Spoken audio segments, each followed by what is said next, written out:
Hello বন্ধুরা, তো কেমন আছো সবাই? আজকে আবারও ফিরে চলে এসেছি নতুন একটা রেসিপি নিয়ে। আজকের রেসিপি হচ্ছে আতপ চালের বরফি। এই রেসিপি করা যতটাই সহজ, খেতেও ততটাই টেস্টি, আর হয়েও যায় মাত্র কয়েকটি উপকরণ দিয়ে। তো বেশি দেরি না করে চলো ঝটপট রেসিপি দেখে নেওয়া যাক।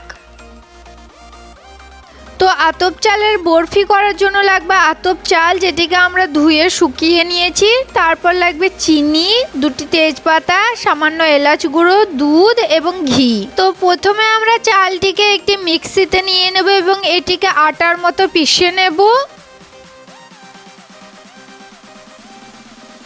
তো আমরা এখানে চালটিকে আটার মতো পিষে নিয়েছি বন্ধুরা, আপনারা দেখতে পাচ্ছেন। এবার আমরা গ্যাস জ্বালিয়ে নেব এবং গ্যাসে চাপিয়ে নেব একটি কড়াই। কড়াই গরম হয়ে গেলে কড়াইতে নিয়ে নেব 1.5 চামচ মতো ঘি। ঘি সামান্য গরম হয়ে গেলে এতে আমরা আমাদের চালের আটাটিকে নিয়ে নেব এবং খুন্তি করে বেশ ভালো করে নেড়ে চেড়ে নেব।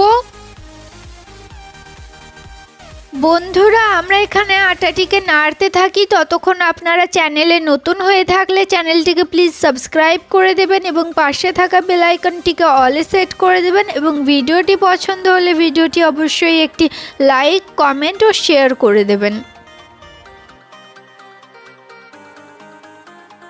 আমাদের এখানে আটাটি বেশ খুব সুন্দরভাবে নেড়ে চেড়ে ঘিয়ে ভাজা হয়ে গেছে। এবার এটিকে একটি পাত্রে ঢেলে নেব। এবার ওই একই কড়াইতে আমরা নিয়ে নেব দুধ।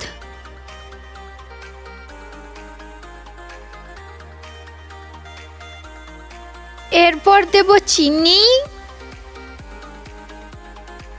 এবং খুন্তি করে বেশ কিছুক্ষণ নেড়ে চেড়ে নেব। এটি সামান্য ফুটে এলে এতে দিয়ে দেব তেজপাতা এবং এলাচ গুঁড়ো এবং এটিকে সামান্য নেড়ে চেড়ে নেব।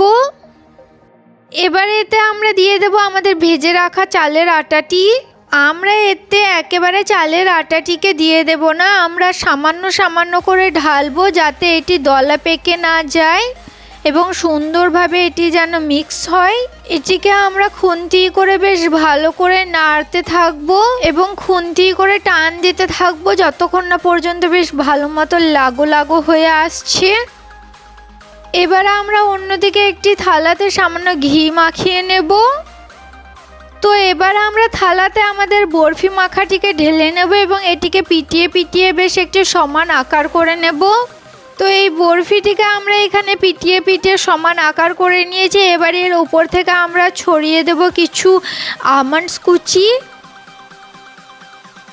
এবং এটিকে আমরা 2 ঘন্টা মতো ফ্রিজে রেখে দেব। তো 2 ঘন্টা হয়ে গেছে এবং এটিকে আমরা ফ্রিজ থেকে বার করে নিয়েছি। এবার এটিকে আমরা একটি চাকুই করে পিস পিস করে বরফির আকারে কেটে নেব। তাহলেই রেডি আমাদের আতপ চালের বরফি। এবার এটিকে সপরিবারে খান এবং আমাদের কমেন্ট করে জানাবেন কেমন হয়েছিল খেতে।